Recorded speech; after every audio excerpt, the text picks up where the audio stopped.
Alors, je suis Florence Soir, je suis maître de conf à Grenoble en pharmacognosie. Alors, vous serez peut-être un peu surpris, je n'ai pas de versant hospitalier, je suis mono-appartenant, CNRS.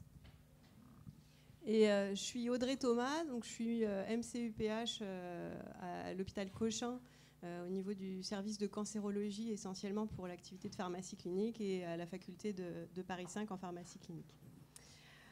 Donc comment va s'organiser donc nos liens d'intérêt, comment va s'organiser cet atelier et quels sont les objectifs?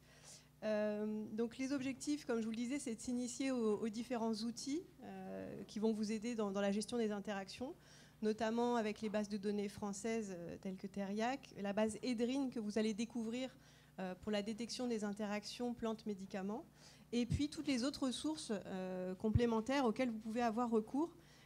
Et c'est vrai que parfois on est un peu perdu pour savoir finalement vers quelle source aller. Par rapport à la complémentarité de ces sources et le fait qu'on voit bien qu'il y a des différences entre elles. Alors comment ça va s'organiser? On va faire un premier petit QCM d'évaluation qui vous permettra de savoir un petit peu où vous en êtes par rapport à cette gestion des interactions. Et puis pour cela, on va vous expliquer comment ça se passe. Il faut que vous ayez un téléphone si c'est possible ou une tablette pour pouvoir répondre à ces questions. Ensuite, on rediscutera très rapidement de la problématique des interactions médicamenteuses. Et puis, on va surtout s'intéresser à des cas cliniques, puisque c'est ce qui nous intéresse en pratique, et savoir comment gérer à chaque fois les différents cas qu'on va vous proposer. Et on finira par une restitution et puis un retour d'expérience sur nos activités hospitalières. Alors, pour faire le QCM initial, on va vous demander donc sur votre téléphone ou d'envoyer un SMS. J'ai l'impression d'avoir changé de casquette. Envoyer un SMS au 06 44 60 96 62 ou alors de vous connecter sur le site qui est indiqué wooklab.com/dzhykd. À vous de jouer.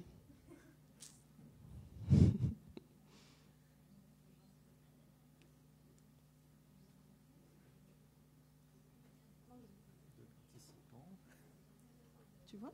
Ah ouais, 3, bravo. 4. Comme ça, on a une idée de savoir s'ils y sont.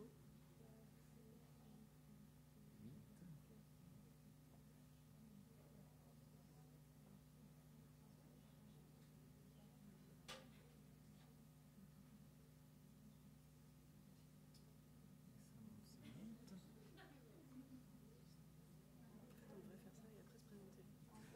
Ça prend 20 minutes. Dans la salle. 70. Ouais.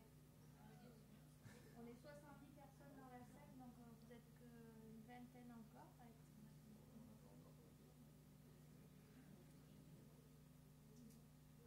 On se met là, une gueule de 50.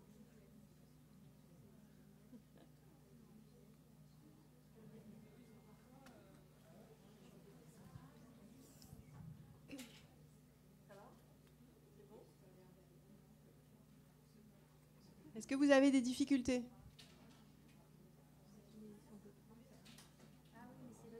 Ça monte, ça monte.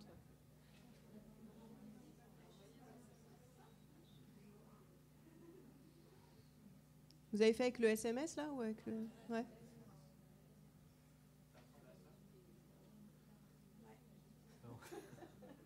C'est pour dire aux gens.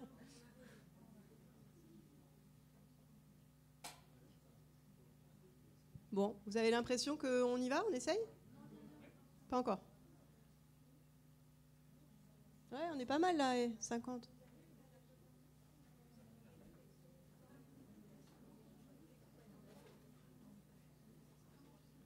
Ça a l'air d'aller, hein. J'ai envie d'être.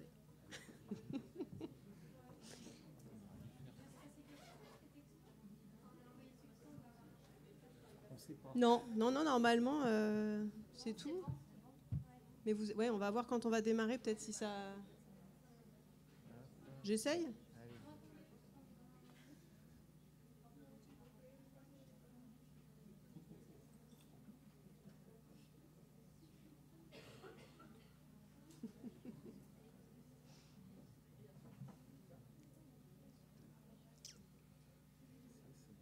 Essaye, toi.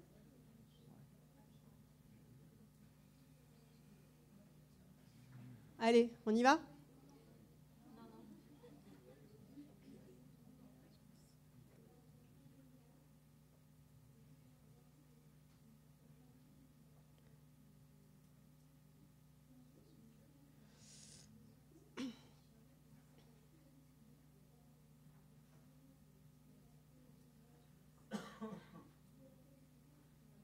Allez. Ah non, ça monte encore. Je pense qu'il y a un certain temps entre les blagues. Ouais, mais c'est pour ça que je demande, mais à chaque fois ils me disent non, donc c'est que c'est pas bon. Mais... C'est bon. Allez, c'est parti. Alors, on va commencer par un petit QCM. Donc, indiquer les propositions exactes concernant les interactions. L'âge et la polymédication sont des facteurs de risque d'interaction médicamenteuse. Donc ça c'est 1. 2. Les IAM sont une cause importante d'effets indésirables des médicaments. 3. Les polymorphismes génétiques n'ont pas d'impact sur les conséquences des interactions. 4. Les IAM par modification de la fixation aux protéines plasmatiques ont un impact clinique significatif. Et 5. Les questions relatives à la prise d'automédication et une médecine complémentaire doivent être intégrées au bilan médicamenteux. Donc là, vous êtes en train de commencer à répondre.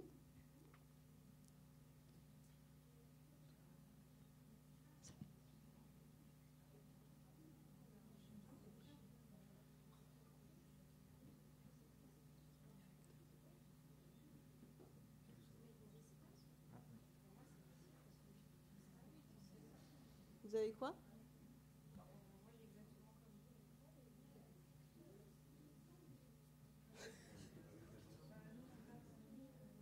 Ça marche pas ?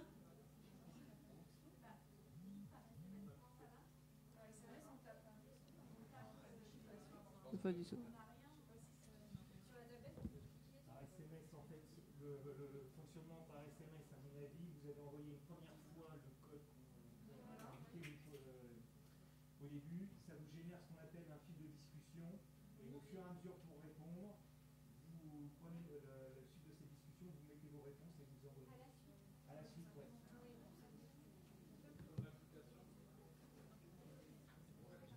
Sur l'application, vous répondez, vous cliquez sur les réponses. Et à la fin, vous tapez. On n'a pas l'application. Non, mais pour ceux qui ont l'application.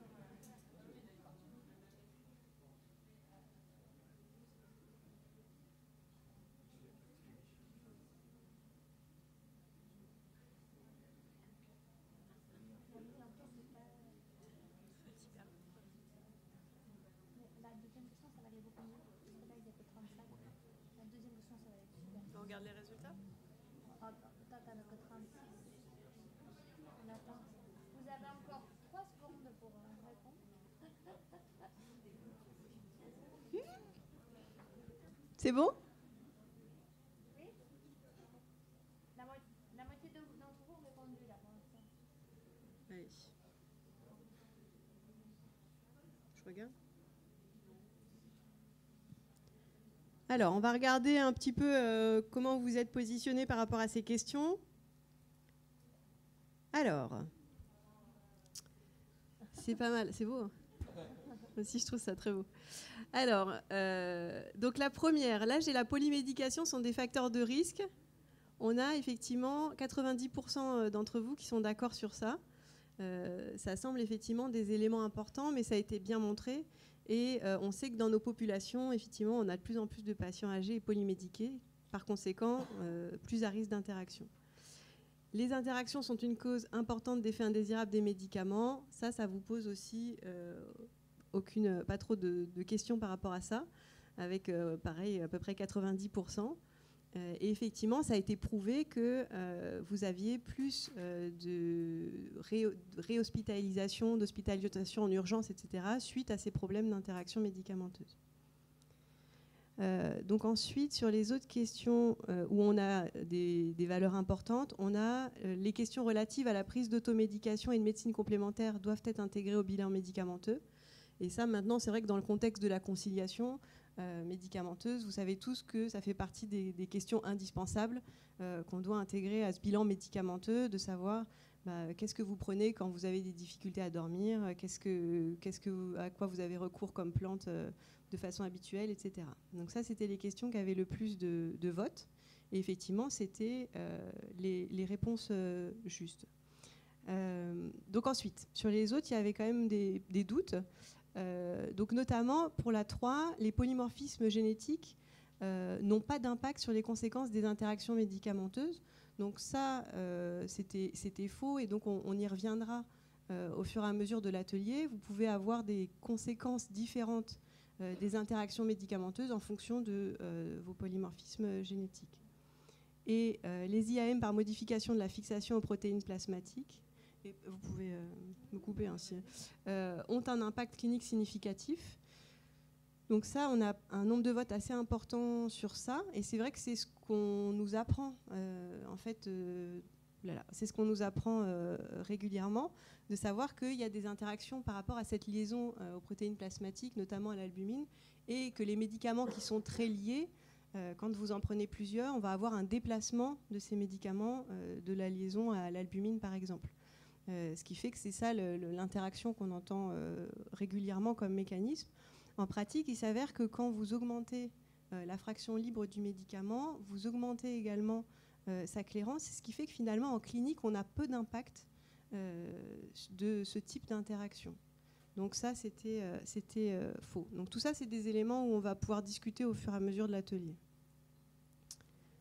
Alors, on attaque la 2. Alors là, il y a un vote, c'est parce que j'ai fait voter l'appariteur quand on est arrivé. Hein, donc, que ça ne vous influence pas. Donc, indiquer les propositions exactes concernant les outils d'évaluation. Je dois pouvoir l'enlever. Concernant les outils d'évaluation des interactions. Merde. Alors, Thériac classifie les IAM en 4 niveaux. Une interaction précaution d'emploi est une contre-indication relative. La base EDRIN répertorie les interactions des médicaments avec toutes les médecines complémentaires. DDI Predictor permet d'identifier les IAM relatives à l'absorption des médicaments.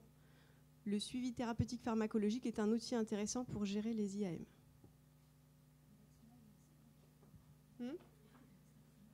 Qu'est-ce qu'il y a ? Ouais, il commence à répondre.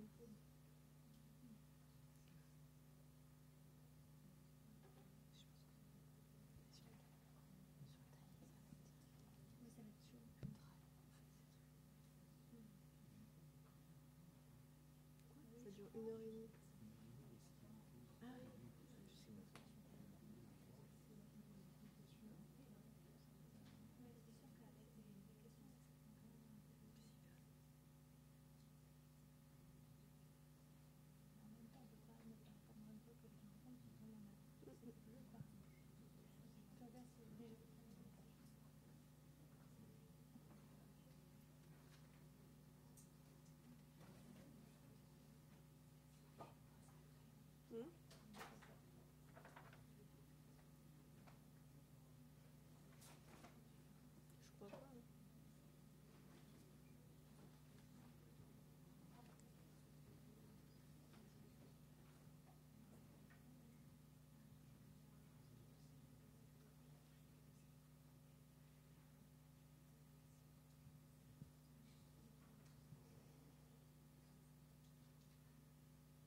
On y va ? Alors, quelle était pour vous, donc vous pouvez continuer à répondre, hein, donc quelles étaient les réponses bonnes pour vous ? Donc là, ce sur quoi vous avez l'air d'accord, c'est la 1.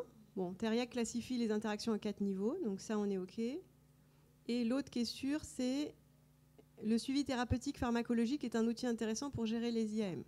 Donc ça, vous êtes tous plutôt d'accord par rapport à ça. Effectivement, c'était 2 réponses exactes. Alors les autres sont plus discutables. Et donc effectivement, il y a plus de questions, mais en fait, c'était des réponses fausses. Alors, une précaution d'emploi, bon, c'est pas une contre-indication relative. On y reviendra sur les niveaux définis dans Thériac. EDRIN. Alors, la base EDRIN, ça répertorie quoi ? plantes. Alors les médecines complémentaires, c'est quoi? Voilà, les médecines complémentaires, c'est plus large. Donc vous pouvez avoir quoi par exemple? Ouais, l'acupuncture, l'homéopathie, etc. Tout ce que vous voulez. Ah oui, il y en a plein. Le cartilage de requin. On y va. Donc DDI Predictor. Donc ça, c'était pas l'objectif de cet atelier, mais c'est de vous introduire pour l'atelier suivant qui aura lieu demain sur DDI Predictor. Permet d'identifier les interactions relatives, donc non pas à l'absorption des médicaments, c'est par rapport au métabolisme que ça va vous aider. Ok. Ah, oui, c'est pareil, c'est mon monsieur qui a voté. Tac. Donc maintenant, on est sur les médecines complémentaires et alternatives, justement, et on vous demande, les médecines complémentaires sont utilisées à la place des traitements conventionnels. Le millepertuis pose des problèmes d'interaction plante-médicaments. En raison de leur toxicité, il faut toujours contre-indiquer la prise de médecines complémentaires et alternatives. Le recours aux médecines complémentaires est estimé à 15% dans la population générale. La phytothérapie et l'homéopathie posent des problèmes d'interaction avec les médicaments. À vous.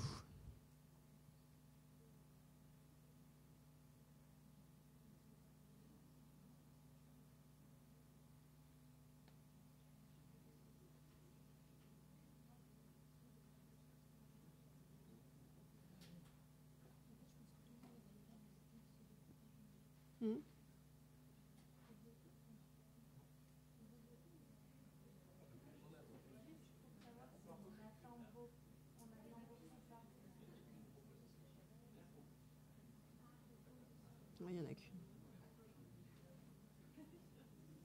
Oui, il n'y en a qu'une.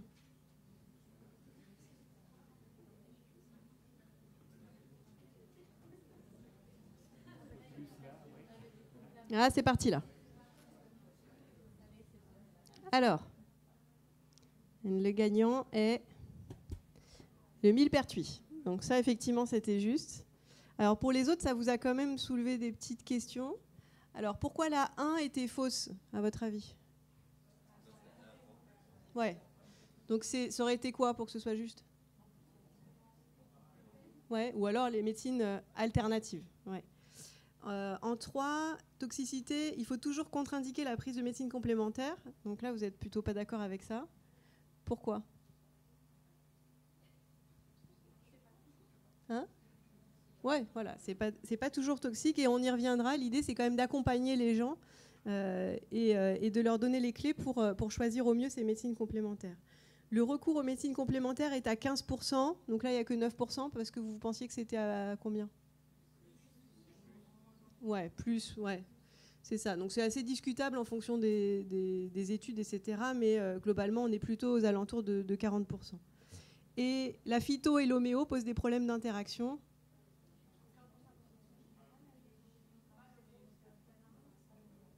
Donc la phyto, mais pas l'homéo. Donc justement, quand on disait de guider les gens vers certaines thérapies complémentaires, ça peut être de leur dire, vous prenez de l'homéopathie, vous prenez telle plante, etc. Cette homéopathie-là, vous pouvez la garder, ça vous apporte un bien-être par rapport à vos effets indésirables. Mais par contre, évitez cette plante qui pose des problèmes d'interaction. Ok. Alors, la 4e. Oh, merde. Les IPP. Alors là, c'est par rapport aux interactions relatives à l'absorption. Les IPP, en modifiant le pH gastrique, peuvent influencer l'absorption des médicaments. En cas d'interaction relative à l'absorption liée à l'oméprazole, il faut espacer de 2 heures la prise de l'IPP et de l'autre médicament. En cas d'interaction avec un pansement gastrique, il faut... Ah! Pourquoi ça fait ça? Ah, voilà. Il faut espacer de 2 heures la prise de médicaments. L'impact des interactions relatives à l'absorption n'est pas significatif cliniquement. En cas d'interaction entre un IPP et un autre médicament, une des solutions proposées pourra être une réévaluation de l'indication de l'IPP. Donc là, il y en a potentiellement plusieurs.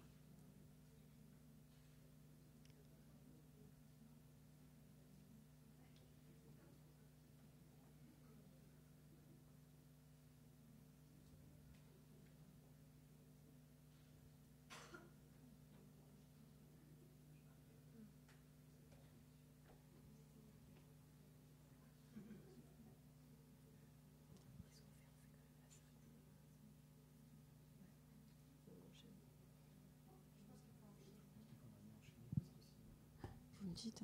Allez. Donc, les bonnes réponses. Tac, c'était la 1.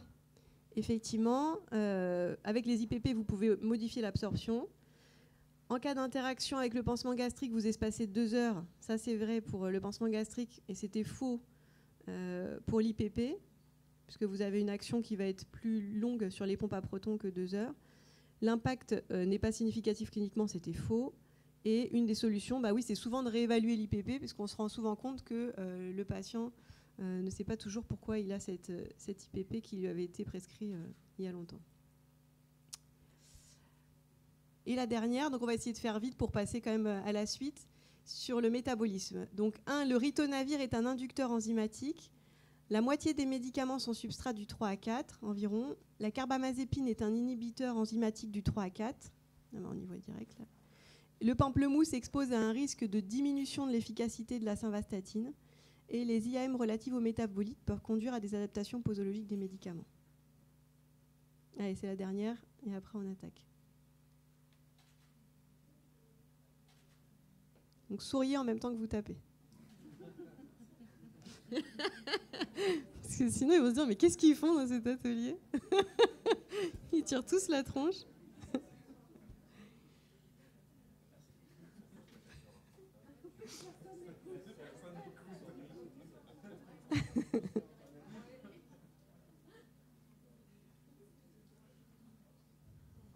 Allez, on y va. Alors, c'est en train de répondre, hein, donc là c'est en direct. Là c'est beau, on voit que ça réfléchit. Alors, il y a quand même des doutes. Alors, je ne sais pas par quoi commencer du coup. Là. On y va. Le ritonavir est un inducteur enzymatique. Donc c'est inhibiteur enzymatique, ouais. La moitié des médicaments sont substrats du 3 à 4 environ.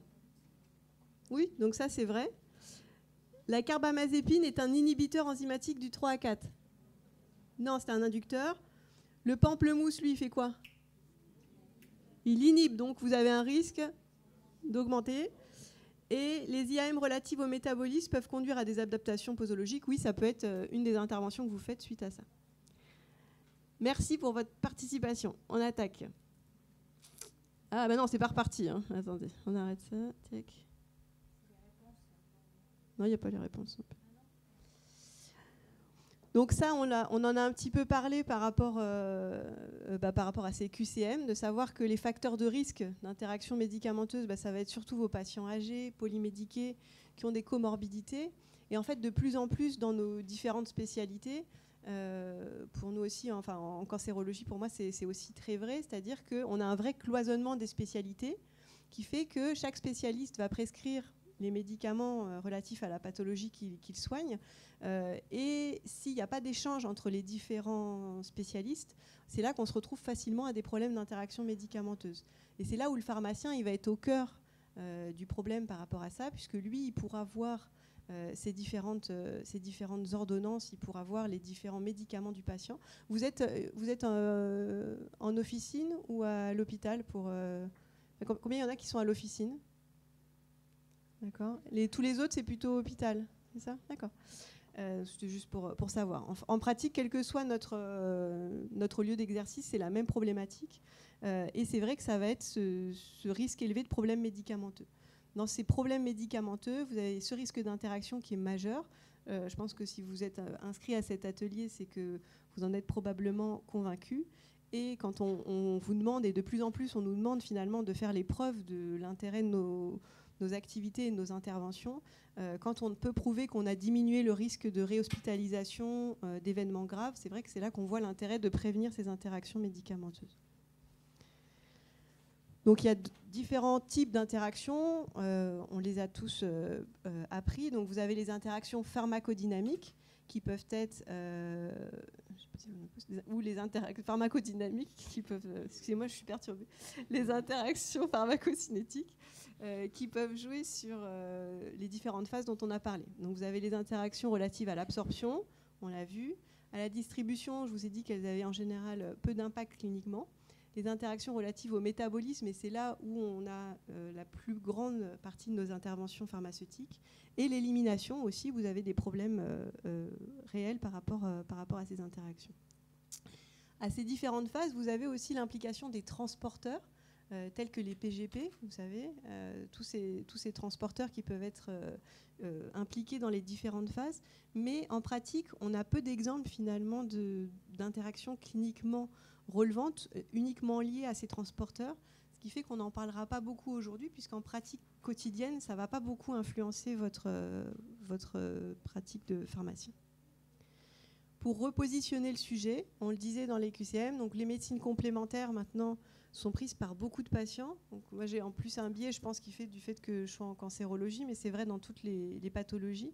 On a maintenant effectivement pratiquement un patient sur deux qui nous dit au moment de l'entretien qu'il prend différentes médecines complémentaires, soit qu'il les prenait et qu'il les prend depuis toujours, soit qu'il s'est mis à les prendre par exemple parce qu'on lui a découvert un cancer ou autre. Alors la différence, c'est ce qu'on disait, alternative, c'est à la place du traitement. Et ce n'est pas celle qu'on voit le plus, nous, puisqu'en général, ils viennent pour recevoir des traitements standards. Et complémentaires, ça va être assez fréquent. Donc, par exemple, toujours en cancérologie, les patients qui ont beaucoup d'effets indésirables de leur chimiothérapie, ils vont être tentés d'être actifs, d'avoir un rôle actif dans cette prise en charge en allant vers les médecines complémentaires.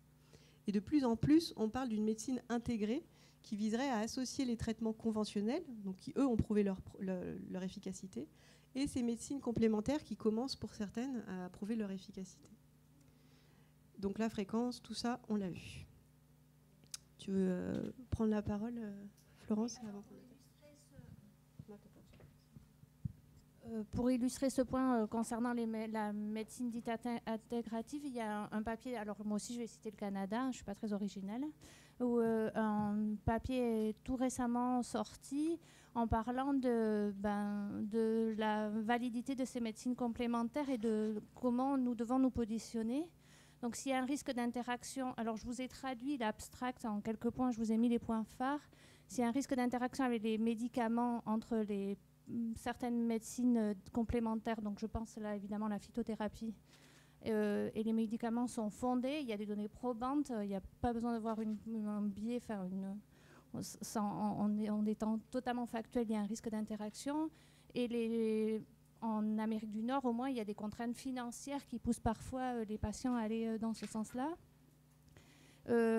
Malgré tout, les patients continuent à se tourner vers les CAM pour différentes raisons et sont conseillés par les médias de masse, par le voisin, le concierge, etc.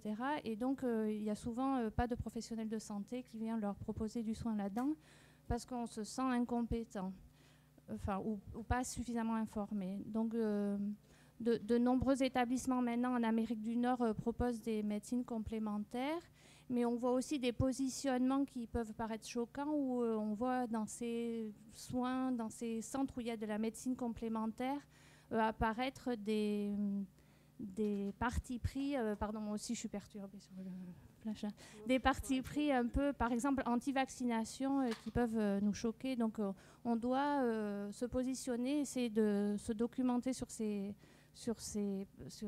propositions complémentaires, mais en gardant toute proportion.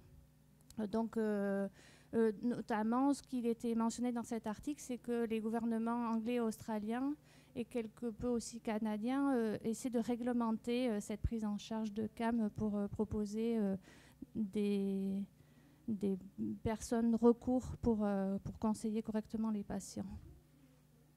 Du coup, c'est moi qui continue ou c'est toi ? Donc la position qu'on a proposée à Grenoble c'est de plutôt pas décourager systématiquement les patients à leur prise en charge complémentaire, parce qu'on connaît en pratique ce qu'on appelle le coping actif, c'est-à-dire que les patients se sentent moins lorsqu'ils sont actifs dans leur prise en charge, notamment les patients sous chimiothérapie, que l'utilisation est très très répandue et de plus en plus répandue, qu'il est vrai qu'il n'y a pas de formation médicale. Moi, à titre personnel, je dois donner 3 heures en médecine à Grenoble pour leur parler plantes, et c'est l'unique moment où ils en entendent parler. Et c'est très exceptionnel. Je crois que dans les autres universités, ça ne se fait pas vraiment. L'information est très inégale. Où aller trouver de l'information? Je vais vous donner une liste de où trouver de l'information sur le net et sur les différents ouvrages. Et évidemment, le naturel n'est pas toujours inoffensif, mais là, j'espère que je prêche des convaincus auprès de tout le monde. Et évidemment, il y a une dimension éthique. Donc, on doit essayer d'accompagner au mieux les patients pour leur proposer des solutions vis-à-vis de ces médecines complémentaires. Donc, on vous a préparé plusieurs cas cliniques et on va... Donc,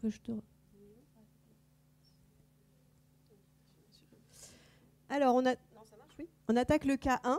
Donc, c'est Monsieur D qui a 45 ans, une séropositivité au VIH connue depuis février 2017. Il est traité par Eviplera. Donc, vous avez l'ordonnance à côté avec emtricitabine, tenofovir et rilpivirine qu'il prend tous les jours avec son petit déjeuner.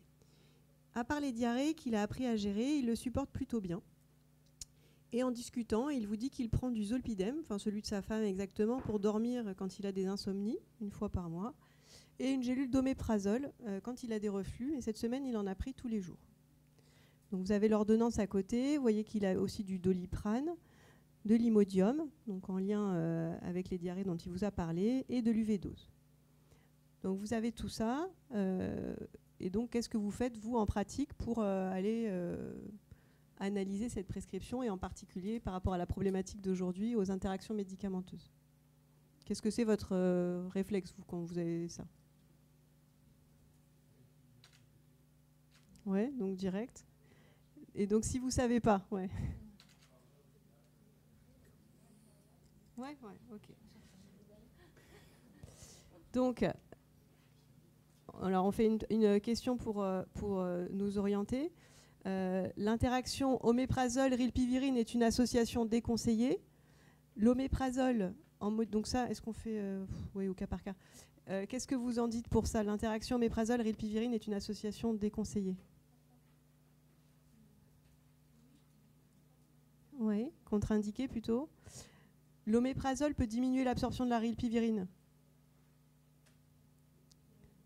L'interaction expose à un risque de diminution de 40% de l'exposition à la rilpivirine.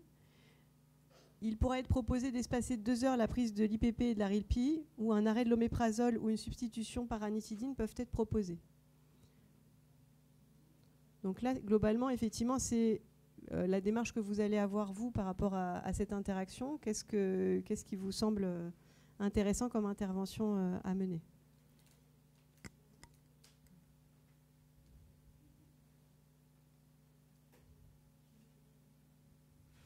Donc là, vous êtes en train de commencer à répondre. Ça marche pas? Allez, on va regarder les 6. C'est le photographe qui vous impressionne? Alors, donc on est OK. Vous avez l'air d'être parti plutôt sur la 2. Ça semble exact. La 3 aussi, c'est bien. Et la 5, on est d'accord. Donc là, vous êtes tous effectivement dans les clous pour tous ceux qui sont en train de répondre. Et donc la 1, la question c'est où vous allez trouver ce type d'information, et c'est justement ce dont on va discuter maintenant. Tac. Donc là, c'est ce que vous aviez dit, hein, donc effectivement c'était une contre-indication. Donc vous pouvez regarder sur Teriac où ça vous sort en contre-indication. On vous dit quelle est la nature du risque et quel niveau de contrainte il a. Et on peut vous dire la conduite à tenir. Là, on vous a dit aucune information pour la conduite à tenir. Donc vous pouvez dire qu'il y a une interaction. Après, la question, c'est vous aussi, qu'est-ce que vous allez proposer derrière? Donc c'est là où les outils peuvent vous aider, savoir qu'est-ce qu'on peut proposer dans ce cas-là. Donc là, qu'est-ce que vous avez envie de proposer? Qu'est-ce que vous faites, vous? Alors, vous avez détecté l'interaction. On peut passer les micros.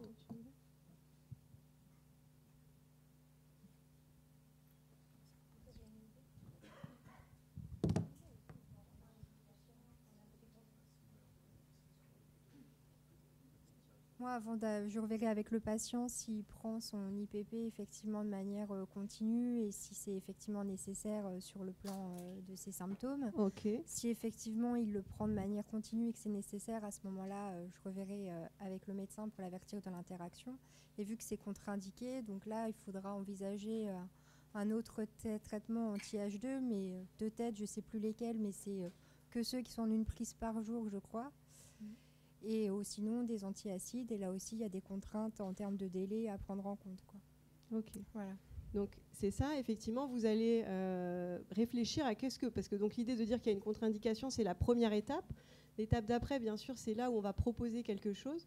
Et donc ça peut être, par exemple, déjà réévaluer l'IPP, ensuite de proposer, comme vous dites très bien, un antiacide à distance, à plus de 2 heures, ou alors la ranitidine ou un anti-H2 par rapport au nombre de prises. Vous allez regarder un petit peu le détail. Et c'est ça qui vous intéresse, c'est de savoir qu'est-ce que je peux proposer en pratique aux médecins. Et donc c'est là où il faut que vous ayez voir les différentes sources, parce que finalement, là voilà, vous avez juste pour l'instant observé qu'il y avait une contre-indication.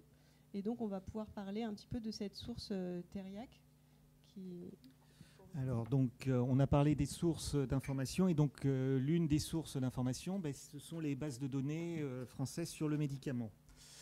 Alors, ces bases de données, elles sont au nombre de 4 actuellement. Vous avez donc Claude Bernard, qui est fait par Récif, vous avez Teriac, qui est fait par le CNIM, Thésaurimède, qui est fait par la CNAM, et Vidal, qui est fait donc par les éditions du Vidal. Alors donc pour Teriac, donc comme je l'ai dit, je ne vais pas m'attarder très longtemps, c'est édité depuis 1979 par le CNIM. Que ce soit donc Teriac ou toutes les bases donc de données françaises, la recherche des interactions médicamenteuses se fait via ce qu'on appelle une table de mapping. En fait, une table de mapping, qu'est-ce que c'est ? C'est ni plus ni moins qu'un espèce de tableau dans lequel l'algorithme va aller voir si un couple existe et est déclaré comme interaction médicamenteuse.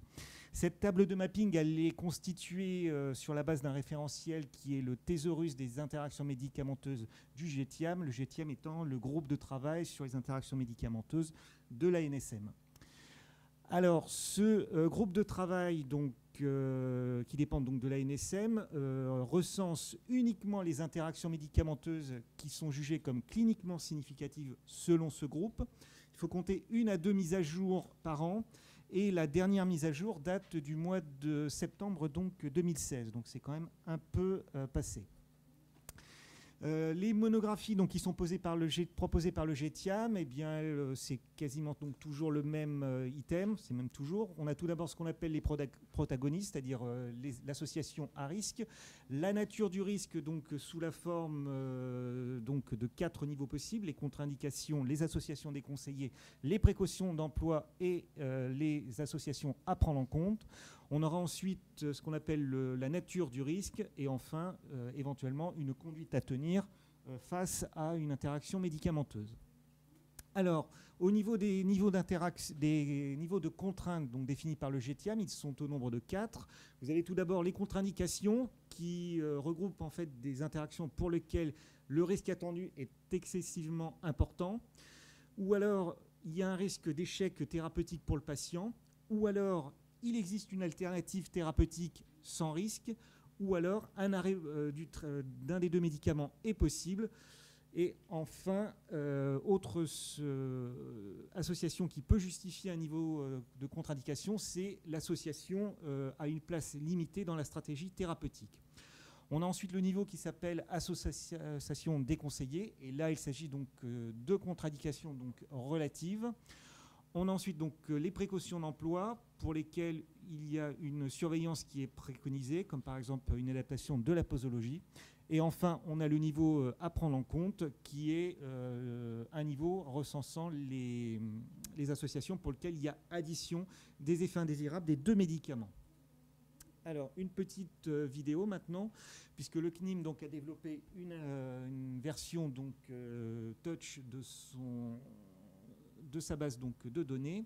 J'espère que ça a marché. Oui, ça marche. Donc, lorsque vous rentrez donc, sur Teriac Touch, vous allez pouvoir, dans le champ de recherche en haut, taper le nom de l'ADC ou le nom de spécialité, puis le sélectionner et l'ajouter puis ensuite sur votre ordonnance avec le bouton qui est situé sur la droite de l'écran. Donc c'est comme ça que vous pouvez progressivement taper votre ordonnance et ajouter tous les médicaments donc, qui sont présents. Donc là on a rajouté la coumadine. On ajoute ensuite donc, les Durand. Et on va terminer, si mes souvenirs sont bons, par le Mopral. Et à la fin, donc, vous allez pouvoir accéder à l'analyse donc, de l'ordonnance avec tous les niveaux donc, qui sont proposés. Donc là, on voit qu'il y a une interaction entre le Mopral et les Durand. Et vous retrouvez à ce moment-là toutes les indications qui sont présentes dans le thésaurus de la NSM. Et éventuellement, on vous rajoute des informations complémentaires qui sont issues des RCP. Hop.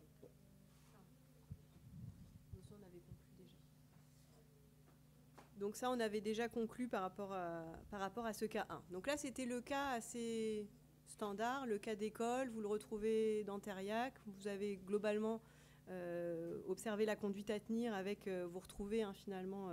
les différentes informations avec le Gaviscon si besoin, la ranitidine en une prise par jour, 12 heures avant ou 4 heures après. Tout ça, c'est des informations faciles à retrouver une fois que vous avez accès, par exemple, à Teriac Touch. Et ça, c'est vrai que c'est quelque chose qui va vous aider au quotidien. Il n'y a pas tout. C'est pas grave. Il y a d'autres sources auxquelles vous pouvez avoir recours, notamment par rapport au VIH. Est-ce qu'il y a un autre site que vous connaissez sur lesquels vous allez voir pour les interactions relatives au VIH ou aux hépatites? Ouais. Donc vous avez effectivement VIH Drug Interaction. Vous avez pareil pour... donc c'est Liverpool qui fait ça. Vous avez la même chose maintenant pour le cancer Drug Interaction, et pour les hépatites. Et c'est vrai que c'est des sites qui permettent, on va y revenir, qui permettent d'avoir un peu des informations complémentaires sur des thématiques données. Bien sûr, donc là, ce n'est pas dans toutes les pathologies, mais sur ces pathologies-là, qui sont des pathologies quand même à risque d'interaction, ça peut vous aider aussi à vous guider dans certaines décisions parfois plus compliquées. Donc c'est ce qu'on va un peu évoquer dans ce cas numéro 2. Donc le cas 2, c'est un patient de 82 ans, donc patient âgé atteint d'un adénocarcinome de prostate métastatique et qui est traité par Enanton depuis 2015.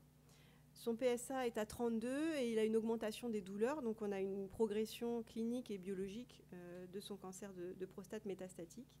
Et du coup, on évalue un traitement pour initier de l'enzalutamide, l'Xtandi. Donc vous avez ces informations-là.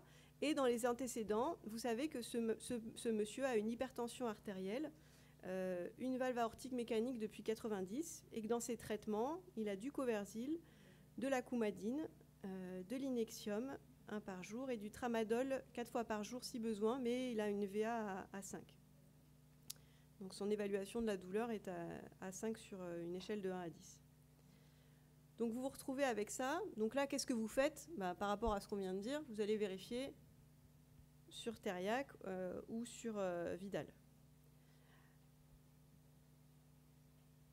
Alors, je ne sais pas si vous pouvez le faire du coup. Si vous avez réussi à avoir Teriac... Ouais, on revient.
Alors, qu'est-ce que ça sort pour ceux qui ont pu le faire déjà?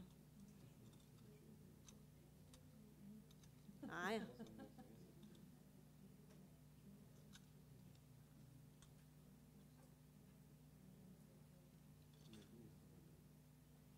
Donc j'entends Coumadine et Tramadol. Voilà, c'est tout ce que ça vous sort. Ok.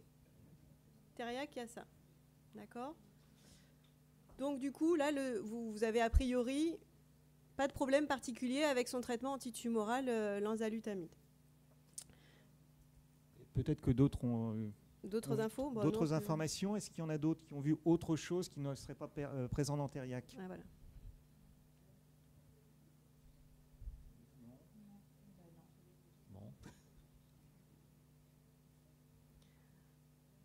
Donc là, par rapport aux questions qu'on vous posait, on va peut-être pas aller dans celle-là, on va continuer pour avancer un peu. Donc effectivement, on est d'accord avec vous sur ce qui sort ici. Alors qu'est-ce que vous pouvez faire à ce moment-là ensuite pour creuser un petit peu les choses?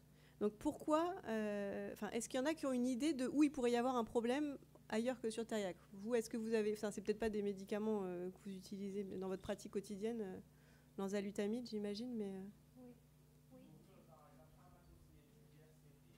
Oui. Ouais.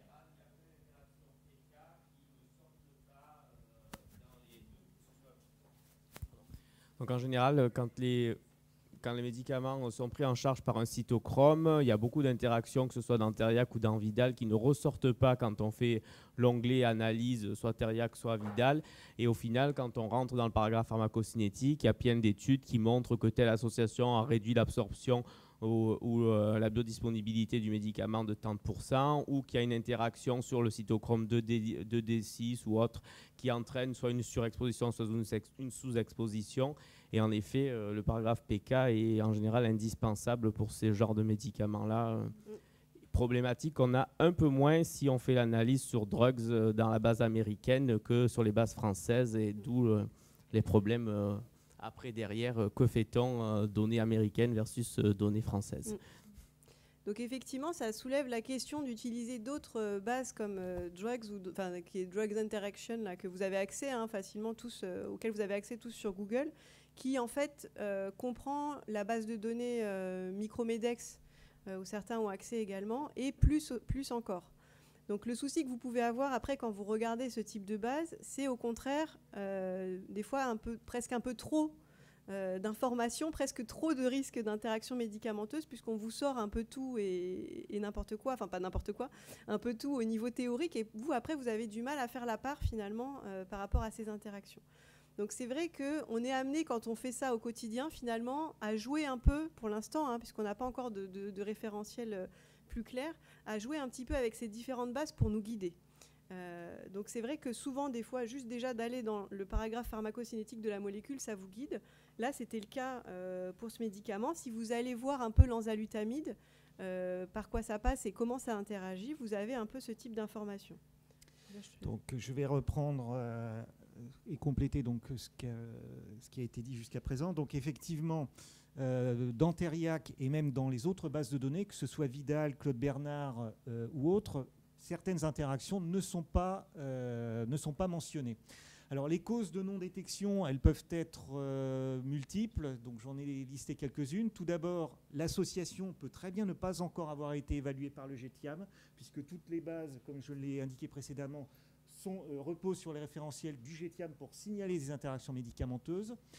Ce qui peut également se passer, c'est que le GTIAM a estimé qu'il y avait une interaction médicamenteuse et qu'elle n'est pas jugée comme cliniquement significative, selon le GTIAM. Et après, ce qui peut éventuellement se passer, c'est que vous êtes à un moment où le thésaurus n'a pas encore été mis à jour, puisque je vous rappelle qu'il est mis à jour en théorie entre 2 fois par an. Donc vous pouvez très bien être entre 2 mises à jour. Et enfin, autre cause possible, il se peut également que la base de données, que ce soit Teriac, Thésaurimed ou Vidal, n'ait pas encore répercuté les modifications donc, dans le référentiel du GTIAM.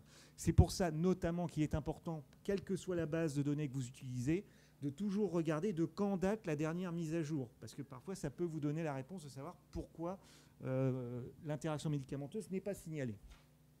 Alors, comme l'a dit l'un d'entre vous donc, dans la salle, effectivement, la base de données ne le signale pas, mais parfois, en regardant dans la monographie du produit, que ce soit donc dans la rubrique pharmacocinétique ou plus simplement dans la monographie, dans le chapitre interaction médicamenteuse, vous pouvez retrouver des informations sur une interaction, bien qu'elle ne soit pas donc dans le GTIAM. Et c'est là ce qui se passe pour le Xanthadi. Vous avez effectivement une information qui est donnée comme quoi la warfarine peut entrer en interaction avec le Xanthi.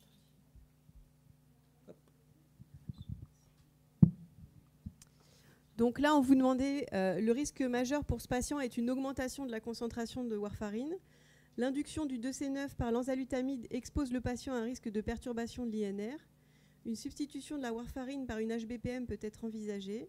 Un suivi renforcé de l'INR peut être envisagé ou aucune intervention pharmaceutique n'est nécessaire. Et c'est là où ce qu'on disait, c'est pas forcément évident par rapport aux bases. En fonction des bases que vous aurez consultées, vous allez avoir envie d'impacter plus ou moins sur la prescription que vous voyez. Donc aucune intervention pharmaceutique n'est nécessaire, ça nous semble compliqué quand même, une fois que vous avez vu ça. Mais c'est vrai que c'est difficile là de répondre en pratique. Donc là, vous regardez que l'induction du 2C9, vous l'avez vu, vous avez un risque de perturbation de l'INR puisque vous avez un risque de perturbation du métabolisme de votre warfarine. Après, la question qui va se poser à ce moment-là, c'est le médecin à vous dire qu'est-ce qu'on fait ?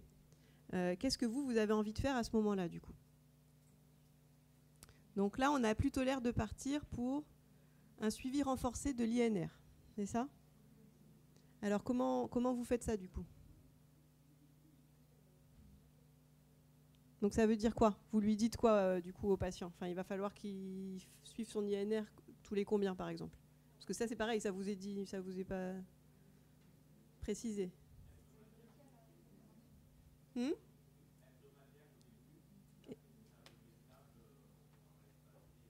Ouais. Est-ce que tout le monde ferait ça ? Ouais, vous avez un délai.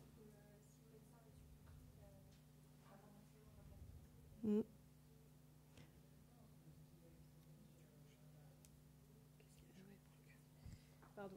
Excusez-moi, est-ce qu'il y a une différence entre le Zytiga et l'Xtandi ? Donc, c'est-à-dire vous auriez envie de proposer de changer le traitement pour le Zytiga ? Ouais. Donc, effectivement, ce qui peut être envisagé dans ce cas-là, c'est de réévaluer par rapport au traitement antitumoral. Souvent, on n'a pas vraiment cette opportunité parce qu'il y a un traitement standard. Là, c'est vrai que dans la prostate, vous avez le choix entre l'abiraterone, l'Xtandi. Vous avez plusieurs choix, et le Taxotere, qui peuvent être proposés à ce niveau de prostate métastatique. Le problème de l'abiraterone, c'est que ça ne se prescrit pas tout seul. Ça se prescrit avec quoi ? Prednisone ? Oui, avec la prednisone. Et la prednisone, elle va aussi avoir un impact sur votre INR. Donc en pratique, vous avez du mal à sortir de ce problème. Après, c'est vrai qu'on aurait plutôt envie, on se sent plus rassuré éventuellement de partir sur Zytiga prednisone, mais vous n'êtes pas assuré pour autant que votre patient il va être équilibré avec son INR. Nous, on a eu dans les deux cas des déséquilibres importants de l'INR, que ce soit avec Zytiga prednisone ou avec Xtandi. Et donc du coup, c'est vrai que c'est pas facile à gérer. La recommandation en cancérologie pour les thromboses ou phlébites du patient atteint de cancer, c'est plutôt les HBPM. D'accord ? Donc, ce qui n'est pas facile au quotidien pour les patients, c'est tant que la maladie est active et qu'il y a des traitements, on recommande souvent de passer aux HBPM. Après, là, quand vous allez justement dans tous les sites Teriac, etc., on va plutôt vous dire renforcer le suivi de l'INR, mais les deux approches peuvent être tout à fait envisagées. Donc là, c'était effectivement, tout ça pouvait être abordé. Alors, comment vous allez vous guider par rapport à ça, à l'impact que ça peut avoir ? Vous avez les outils donc, qui sont disponibles, qui sont les suivants. Vous avez les bases que vous connaissez peut-être déjà d'interaction de Genève, qui vous disent un peu, pour les médicaments, qui vous replacent un peu, pour la plupart, qui sont substrats, inhibiteurs ou inducteurs du 3 à 4. C'est accessible facilement. Donc ça, c'est Genève, c'est les hôpitaux HUG qui font ça. Et de l'autre côté, vous avez DDI Predictor, pour lequel vous avez aussi un atelier dédié, donc on n'y passera pas trop de temps, mais qui vous permet aussi de prédire l'impact de ces interactions potentielles. Et donc là, si vous tapiez enzalutamide et warfarine S, puisqu'il y a deux isoformes qui existent, S et R, et donc vous voyez que l'enzalutamide induit le 2C9 et la warfarine est substrat du 2C9. Et donc sur l'AUC ratio, ici, donc ça c'est pareil, vous pouvez y accéder, vous avez un AUC ratio à 0,44, donc ça vous donne une idée de combien vous allez baisser l'exposition plasmatique de votre warfarine. Donc là, est-ce que c'est assez clair pour vous? Ça baisse de combien, du coup, en théorie?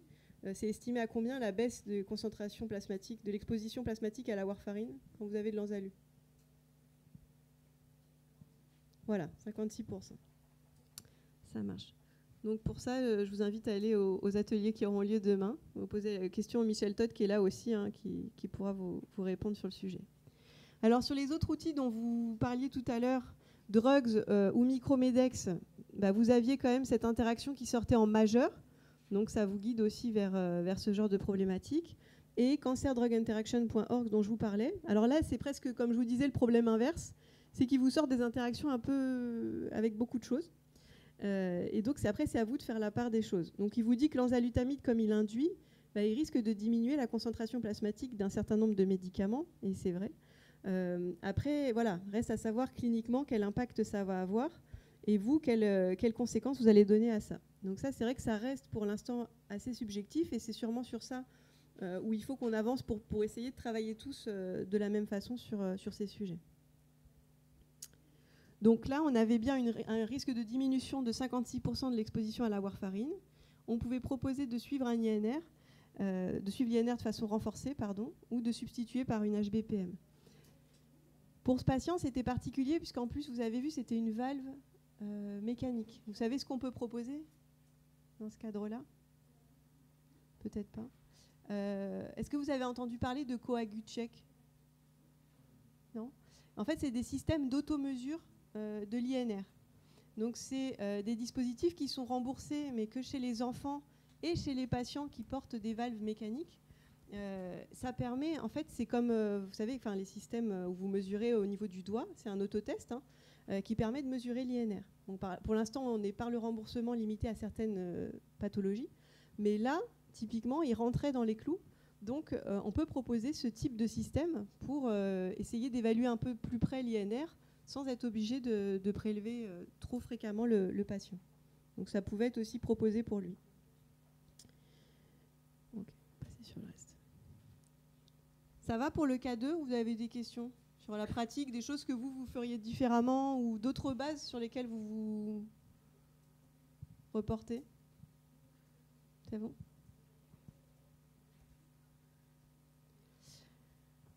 Alors le cas 3, c'est Madame C qui est atteinte d'un cancer du poumon non à petites cellules métastatiques et qui est traitée par un inhibiteur de l'épidermal growth factor récepteur, puisqu'elle a la mutation de GFR, donc on va lui donner ce traitement.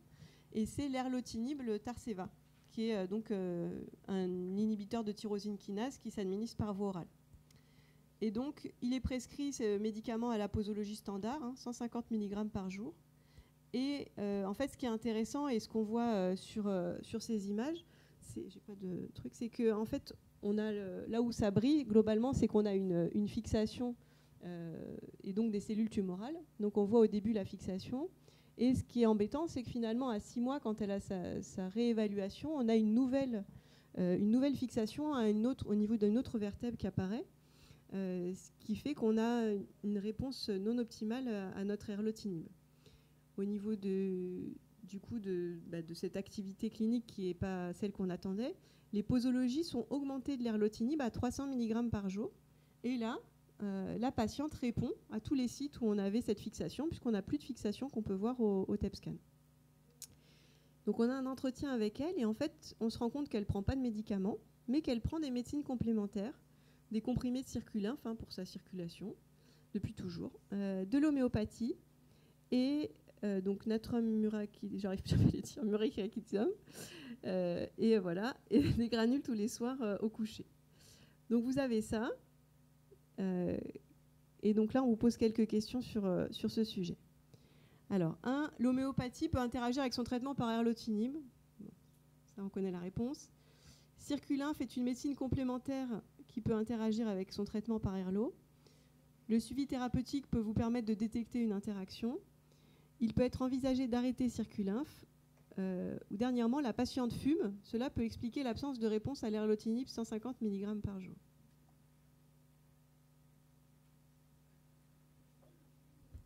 Alors là, n'en peuvent plus. Ouais. Ouais.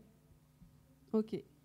Donc on est effectivement parti sur 2, 3, 4, 5 qui semblent être les bonnes réponses. Donc pour l'homéopathie, on en a déjà parlé. La patiente fume. Est-ce que vous avez une idée de par quel mécanisme ça peut jouer sur les concentrations de l'erlotinib? Pour dire qu'il n'y a pas que des interactions médicaments-médicaments. Ouais. Par l'induction enzymatique. Et plus précisément, effectivement, j'ai entendu du 1 à 2.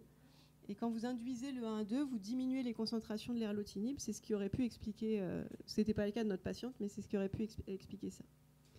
Après, il se pose la question de cette médecine complémentaire, Circulymphe. Qu'est-ce que vous faites avec ça? Comment vous allez regarder ce qui peut poser problème ou pas avec cette médecine complémentaire? Je vais pas laisser prendre la main, si tu veux. Donc, moi, ce que je vous dirais, c'est que lorsque vous voyez écrit Circulymphe, alors que le patient commence à parler de Circulymphe, allez tout simplement sur Internet pour aller voir ce qu'il y a là-dedans.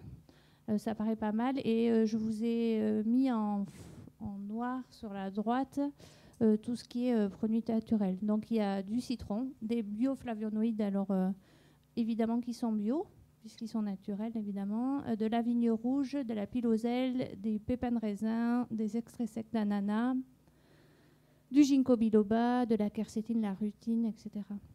Donc là, on est face à un complément alimentaire où il y a beaucoup de choses. Et puis, il faut savoir, dans cette liste, on va du plus concentré au moins concentré. Donc, il y a visiblement très peu de ginkgo biloba. Mais le point qui, moi, me pose problème quand on m'interroge sur cette médecine alternative-là, c'est que je ne sais pas de quoi on parle, quoi. On me parle d'extrait sec, mais je ne sais pas de quoi. Et vos vagues souvenirs de pharmacognosie doivent vous rappeler que si on parle de racines, de feuilles ou de fleurs, on n'a pas du tout les mêmes compositions. Donc on a des compositions qui diffèrent au fur et à mesure des saisons, mais en plus, là, on ne sait pas de quoi on parle, de quels extraits, de quelle partie de la plante. Donc du coup, si au-delà de ça, on va se dire qu'on va essayer de balayer large et essayer de comprendre ce qu'on peut avoir. Donc on peut aller trouver de l'information sur différents endroits. Donc pour les trucs qui tournent bien, qui sont bien connus, millepertuis, pépins de pamplemousse, les trucs comme ça, les plantes bien connues, vous avez des informations sur la NSM. Et là, c'est écrit en dur. Donc vous pouvez aller avoir de l'information IPP et millepertuis, risque d'interaction. Par la suite, vous pouvez aller chercher dans les... Tu peux recliquer pour ça, voilà. Sur les sites américains, notamment celui qui s'est inscrit en rouge, là, le NCCIH, qui dépend du NIH. Et là, vous avez sur l'onglet à gauche un endroit... Alors, c'est un site où vous allez avoir des tas d'informations sur toutes les médecines complémentaires, quelles sont les positions qu'on peut avoir sans parti pris. Et vous allez avoir sur l'onglet de gauche un endroit où il y a écrit Herbs. Là, je ne suis pas dans le bon sens. Pardon. Non. Je vais prendre la souris. Vous pouvez avoir de l'information, en cliquant ici. Et vous allez avoir toute une série de plantes pour laquelle vous allez avoir de l'information. C'est très bien documenté, vous avez beaucoup de sources, vous avez beaucoup de notions, c'est très souvent mis à jour. Peut-être pas 2 fois par an, mais on est en train de parler que de plantes, donc c'est déjà pas mal. Après, vous avez un site qui est encore mieux, mais qui va être payant. Les premières fois où vous allez aller consulter, c'est Natural Medicine Comprehensive Database, là c'est le dernier dans ma liste. Les premières fois où vous allez aller chercher de l'information, vous allez pouvoir avoir un peu d'information parce que les premières fois pour vous appâter, ils vous laissent voir. Mais par la suite, il va falloir payer. C'est pas très cher. Hein. C'est quelques dizaines de dollars par mois. Enfin, oui. Donc, quand on s'intéresse aux plantes, c'est pas très cher. Donc, voilà. Par la suite... vous avez, si vous voulez prendre correctement en charge et que vous voulez avoir des trucs qui tournent très bien, c'est le Stockley. Il y a un des volumes du Stockley qui s'intéresse uniquement aux plantes médicinales, où là aussi vous allez avoir des sources documentées et très validées, mais tout le problème de la phytothérapie, de l'aromathérapie, c'est que ça bouge très vite. Il y a très souvent des choses qui apparaissent et qui disparaissent, des utilisations, des modes, etc. Donc bon, Le stock-clé vous donnera les choses qui sont très bien validées. Et puis, il y a un autre outil qui s'appelle donc Edrin. Donc, si vous voulez avoir de l'accès, vous avez deux solutions. Ou vous avez un accès Teriac. Donc, via Teriac, vous pouvez avoir accès à Edrin. Ou alors, si vous n'avez pas accès à Teriac, vous tapez tout simplement Edrin sur Google. Vous arrivez sur une page. Et là, des droits d'entrée vous ont été ouverts. Donc, le login, c'est SFPC. Et le mot de passe, c'est Lille en minuscule 2018. SFPC et Lille 2018.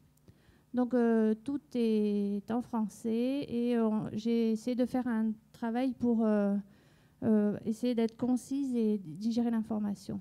Donc, une fois que vous êtes connecté, vous arrivez sur cette page-là. Tout le problème d'Edrin, c'est la pérennité et la mise à jour des données. Pour l'instant, il n'y a que 590 DCI, mais vous pouvez consulter en restant sur des classes. Il n'y a que 160 plantes inscrites, ce qui a été alimenté par 1000 références bibliographiques qui sont toutes des références biblio validées. Donc, si vous voulez aller chercher une interaction entre une plante et une DCI, vous pouvez cliquer à deux endroits ou sur cet onglet ici, ou sur l'onglet qui relie la plante avec la DCI.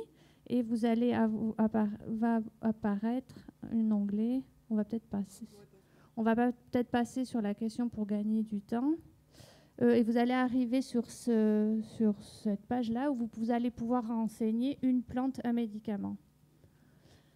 Et donc, lorsque vous allez rentrer, par exemple, le citron, qui était présent dans le complément alimentaire dont on parlait, et l'ernotinib, vous allez avoir deux niveaux de preuves où il y a des études cliniques qui ont été faites, ce qui est très rare quand on parle de phytothérapie, ou des case reports qui ont été publiés, qui ont été référencés dans Edrin. Dans ce cas-là, il n'y en a pas.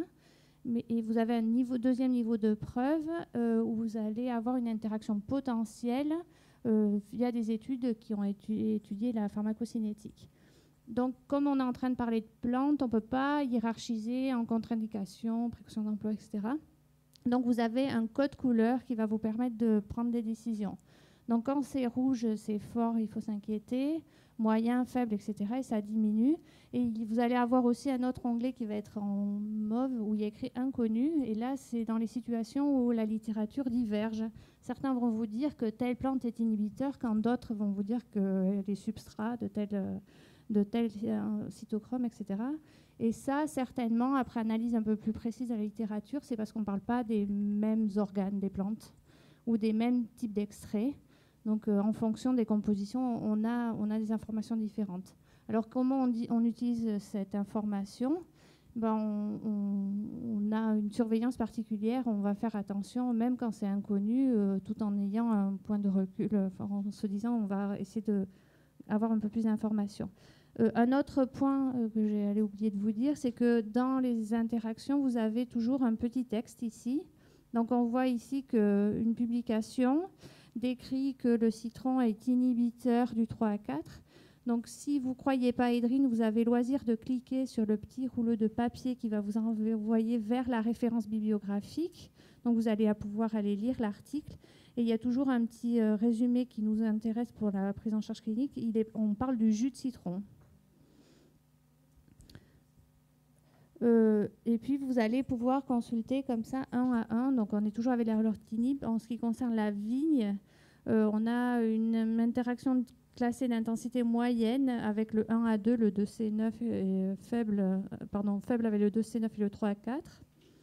Alors que l'ernotinib est substrat du 1 à 2, inhibiteur du 2C9 et substrat du 3 à 4. À chaque fois, si vous avez un doute, à chaque fois, ce que je vous recommanderais, c'est d'aller lire les commentaires qui sont là et surtout, si vous voulez avoir une prise en charge vraiment globale, d'aller relire les informations des publications. Pilosel, rien. Ananas, rien. Tout en sachant que l'ananas, quand c'est mentionné dans Edrin, c'est la partie de phytothérapie, donc c'est le tronc, c'est l'écorce du tronc dont on parle, pas le fruit. Et puis, quand on parle du ginkgo biloba, alors là, il y a des références, c'est très documenté, il y a beaucoup d'interactions. pharmacocinétique et via les protéines de membrane, les PGP, ici documentées. Donc si on fait le bilan un peu de notre histoire avec ce complément alimentaire, on pourrait avoir une interaction via la vigne, via une induction du 1 à 2, via le citron potentiellement comme inhibiteur du 3 à 4, comme l'ananas inhibiteur du 2C2, et pour le ginkgo biloba, une interaction pharmacocinétique et pharmacodynamique. Donc le risque, même si à chaque fois on n'a pas de données cliniques, on a quand même multiplication d'arguments pour dire qu'il va falloir être méfiant et le risque est important. Je pense que tu parles un peu plus de la vigne du coup. Et donc, oui, donc du coup, nous, ce qu'on a proposé à ce stade-là, c'était d'essayer d'arrêter cette médecine complémentaire pour avoir un peu des réponses, parce que c'est vrai que, comme vous voyez, on se pose tous beaucoup de questions quand on a ce genre de problématique de médecine complémentaire, et souvent c'est difficile de répondre de façon claire sur ce qu'il faut faire aux patients. Et donc là, c'est vrai que dans le doute, donc on s'est dit qu'on allait arrêter la vigne rouge, et c'était assez intéressant. Parce qu'en fait, donc là, comme vous voyez sur le schéma, on a regardé les concentrations plasmatiques de l'erlotinib. Et vous aviez en fait au début du traitement une inefficacité à 150 mg par jour. Les concentrations étaient effectivement en dessous de la cible qu'on se fixe habituellement, qui est à 1000 nanogrammes ml, qui est ici. Et donc ici, on était passé en zone efficace et on a arrêté la vigne rouge. Et en fait, il s'est avéré que la patiente avait une toxicité de grade 2, et on voit bien au niveau des concentrations plasmatiques ce qui se passe à l'arrêt avec cette augmentation des concentrations. Donc on a pu repasser à la dose standard de 150 mg par jour d'erlotinib pour se retrouver finalement à des concentrations plus habituelles par rapport aux cibles thérapeutiques. Donc ça, c'est intéressant. Il y a plusieurs messages par rapport à ça. Donc le premier, on s'est demandé pour le mécanisme. Pour nous, on avait supposé que c'était probablement par l'effet inducteur du resveratrol qui était dans la vigne rouge. Moi, à l'époque, j'avais regardé sur MSKCC About Herbs, et c'est vrai que voilà, ça se confirme un petit peu aussi dans tes données, mais c'est plus compliqué que ça, et on voit qu'il y a beaucoup d'autres médecines complémentaires dans ce complément qui font que le message est peut-être pas si simple. En tout cas, ce qui est évident, c'est que là, on a pu voir l'effet sur les concentrations plasmatiques, et ça, c'est intéressant. Et donc, ça peut expliquer, en tout cas, cette prise de circulymphe, qu'on avait une diminution des concentrations, et comme vous le rappelez, une diminution de l'efficacité d'un traitement antitumoral. Donc là, l'impact, il est majeur, et c'est là où vous voyez bien qu'on ne peut plus se dire, comme avant, que les médecines complémentaires, c'est quelque chose d'à part, et qu'on n'a pas forcément à s'y intéresser. On le sait bien maintenant. Après, c'est vrai que ce n'est pas toujours facile d'apporter les réponses. On essaye de guider au mieux, et avec un site comme Edrid, ça peut vous aider une fois de plus à prendre des décisions. Vous avez aussi une plaquette qui a été faite par l'équipe de Marseille, là-bas, je crois, qui s'intéresse aussi au même sujet, qui peut vous aider quand vous allez rencontrer les patients, que vous pouvez mettre dans la poche pour répondre aux différentes questions. Vous avez différentes sources pour vous guider et essayer de répondre. Là, ce qu'on voit, c'est quand même que le suivi thérapeutique nous permet d'objectiver les choses où on aurait juste eu des doutes. Donc c'est là où vous voyez que c'est un outil indispensable pour le pharmacien clinicien, pour le guider, notamment pour ces médicaments à marge thérapeutique étroite. C'est vraiment un outil qui va être indispensable. Est-ce que vous avez des questions sur ces médecines complémentaires ? Vous avez des problèmes particuliers dans votre pratique ? Donc c'est vrai que c'est une pratique qu'on a de plus en plus, et dans les différentes spécialités. Et comme on le disait, l'idée, c'est pas de juger ou d'interdire toutes ces médecines complémentaires. Vous avez en cancérologie, moi j'avais une patiente qui me disait l'autre jour, il y a quelques temps maintenant, qui me disait qu'en fait quand elle venait pour recevoir ses traitements par chimiothérapie, elle était bien avant, et quand elle venait, elle avait l'impression qu'elle venait juste pour recevoir des coups de poing. Et finalement, c'était un peu sa façon d'être actif par rapport à cette maladie, c'était d'aller prendre ses médecines complémentaires. Donc l'idée, c'est qu'effectivement, là, il faut un peu de temps pour discuter avec elle, revoir vers quoi on peut la guider, vers quelle médecine complémentaire. Pour certains patients, par exemple, pour les neuropathies, moi j'ai plusieurs patients qui me disent que l'acupuncture, ça les aide beaucoup dans cette gestion des neuropathies. Voilà, pour les guider éventuellement vers d'autres médecines complémentaires, mais sans forcément interdire. Et en même temps, il faut que nous, on avance aussi sur la détection de ces interactions qui est pour l'instant pas toujours évidente. Oui.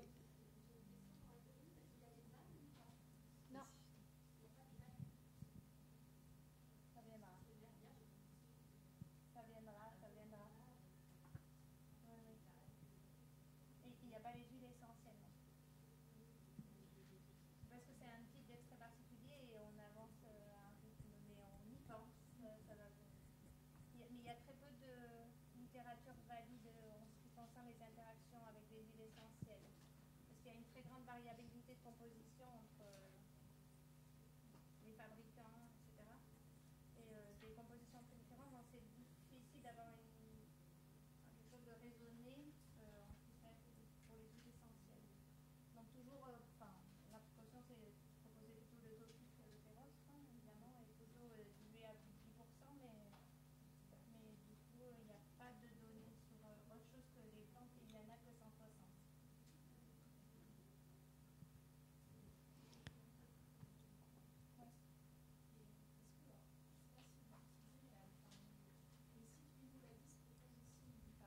Le site Univadis propose aussi donc un moteur de recherche d'interaction. Du coup, c'était pour savoir, parce que j'ai l'impression en fait qu'il détecte plus.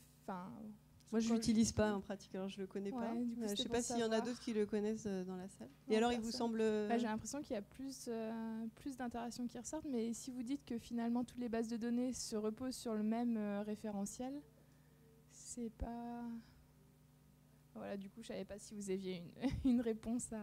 Parce que Univadis, vous l'utilisez dans quel cadre en fait? C'est quoi? Pour analyser les interactions. Toutes les interactions, oui, on est sorti. Voilà. Ah ouais, non, mais là pour le coup, en ce moment, je suis en stage en cancéro, donc c'est aussi avec des anticancéreux Péros. Ouais, et donc voilà, du coup, c'est pour ça que je me demandais. Voilà, après c'est ça. Après alors Univadis, je sais pas sur quoi ça repose. Alors il faut regarder. Tu sais, c'est. Ouais. D'accord.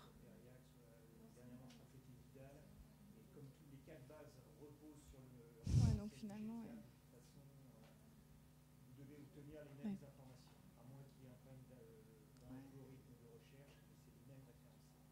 Ouais, d'accord, parce que je trouve vraiment pas la même chose. Vous n'avez pas la même chose? Je l'utilise pas du tout celui-là. Et pareil, du coup, vu que j'ai le micro, pour la dexaméthasone, souvent, donc dans le cas du myélome multiple, ils ont la dexaméthasone une fois par semaine. Et donc à chaque fois, c'est un peu, du coup, forcément, ça sort toujours en interaction. Donc nous, on prend le parti de se dire que c'est connu, qu'on sait qu'il n'y a pas trop de risques, mais je ne sais pas si vous aviez à peu près... Après, c'est ça qui est un peu difficile, c'est qu'on a l'impression qu'on est hyper subjectif par rapport à ces décisions. Nous, c'est pareil, on a aussi beaucoup d'interactions avec l'après-pitant qui est utilisé en cancéro chez tous nos patients. Et on se pose des questions. Après, nous, on prend des démarches dans chaque hôpital, et c'est là où peut-être on devrait essayer de travailler peut-être plus tous ensemble sur cette gestion des interactions, qu'on essaye d'avoir une démarche un petit peu homogène, parce que c'est vrai qu'il faudrait à chaque fois plusieurs experts pour nous aider à trancher. Donc je pense que pour l'instant, il n'y a jamais une bonne décision, on l'a vu un petit peu aujourd'hui. Mais c'est vrai que c'est l'idée de ces ateliers aussi, c'est de se rapprocher et de pouvoir travailler ensemble, je pense. Ouais.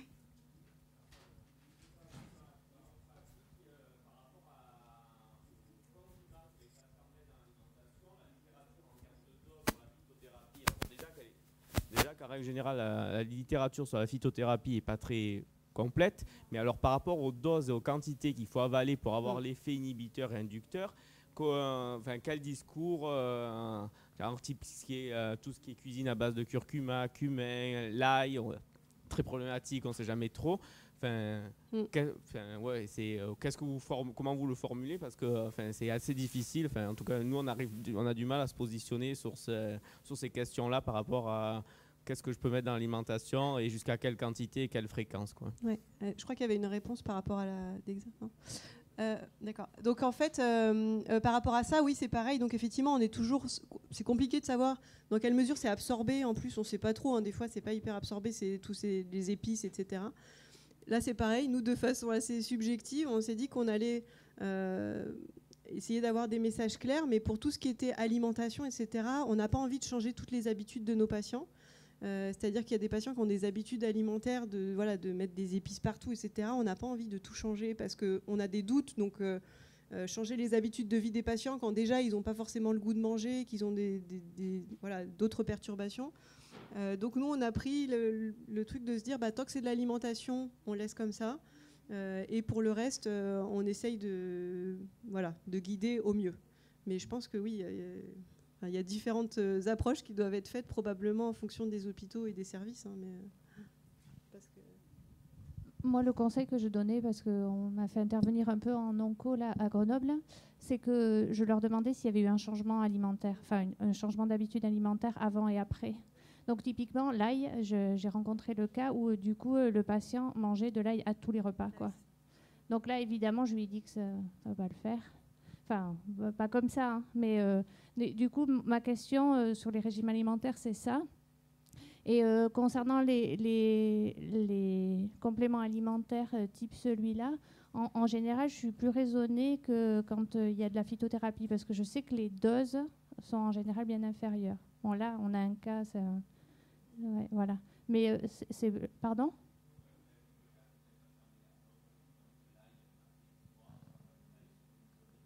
Ouais, et puis souvent aussi des huiles, quoi. Des huiles, donc du coup, pour s'assurer une bonne absorption. Oui, donc là, du coup, évidemment, la réponse, ça paraît assez clair. Mais du coup, moi, ce que je leur posais comme question, c'était comment vous mangiez avant. Et j'essaie d'évaluer comme ça. Et si je vois qu'il n'y a pas vraiment de grande différence, je touche à rien. Enfin, je proposais. C'est très... Moi, je voudrais revenir juste sur la question précédente. Une base de données qui donne plus d'interactions, elle n'est pas forcément mieux que celle qui en donne moins, parce que ce qu'il faut, c'est donner celles qui sont pertinentes.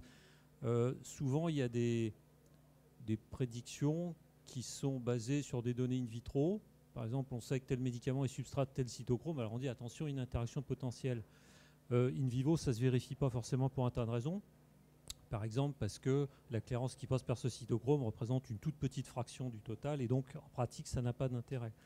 Je crois qu'il ne faut pas comparer les bases de données uniquement sur ce critère. Et dans ce sens-là, je partage assez la philosophie du groupe de travail de l'agence, où ils essayent de sélectionner ce qui est cliniquement pertinent, ce qui en fait déjà pas mal.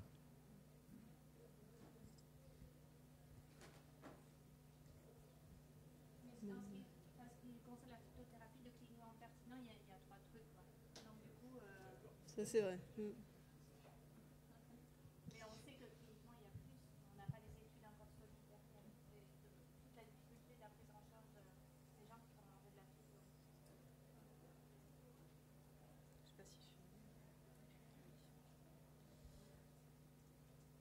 Donc, pour finir cet atelier, et du coup, vous expliquer rapidement un petit peu la façon dont on essaye d'évaluer ces interactions médicamenteuses dans nos hôpitaux. Donc, vous avez bien compris qu'il y a un rôle majeur du pharmacien dans cette évaluation des interactions, qu'un travail, à mon avis, collaboratif est très intéressant sur ce sujet entre nous. Il y a une complémentarité des différentes bases de données et il faut faire attention effectivement à ne pas essayer d'aller toujours dans la recherche du plus d'interactions, mais essayer d'avoir des données fiables. Et attention aux interactions plantes-médicaments, en sachant que le simple message, des fois que tout ce qui est naturel n'est pas forcément sans danger, est important à transmettre aux patients qui n'ont pas forcément cette information. Sur la dernière chose que je voulais échanger avec vous, c'est la façon dont nous, on a envisagé cette problématique en cancérologie à Cochin. Et en fait, c'est par rapport à toute cette problématique d'évaluation du risque. On a vu beaucoup aujourd'hui en fait, que c'est assez subjectif parce que justement, c'est quand même globalement de l'évaluation du risque. Et c'est souvent à vous de savoir comment déterminer le risque pour le patient. Donc on s'est positionné d'une façon un peu différente, c'est-à-dire qu'au lieu de passer après la prescription, en cancérologie, c'est une problématique qui est bien reconnue. On essaye de passer avant la prescription des anticancéreux. Et donc, à Cochin, on a mis en place un programme d'évaluation du risque, mais pas seulement médicamenteux, avant les initiations de traitement par chimio ou thérapie ciblée. Et donc, dans ce cadre, le patient rencontre toute une équipe pluridisciplinaire qui est indiquée ici, et le pharmacien. Et c'est avant la prescription de la chimiothérapie ou de la thérapie ciblée que vous allez pouvoir intervenir en tant que pharmacien et dire là, il y a un risque potentiel d'interaction, on pourrait adapter son traitement de telle ou telle façon. Donc voilà, c'était juste pour vous finir sur cette expérience. Si vous avez d'autres retours d'expérience dans l'évaluation du risque, c'est à mon avis des thématiques sur lesquelles aussi on peut échanger. On ne va pas faire de QCM d'auto-évaluation finale, parce que je pense que c'est bon. Est-ce que vous avez des questions sur le sujet? C'est bon pour vous?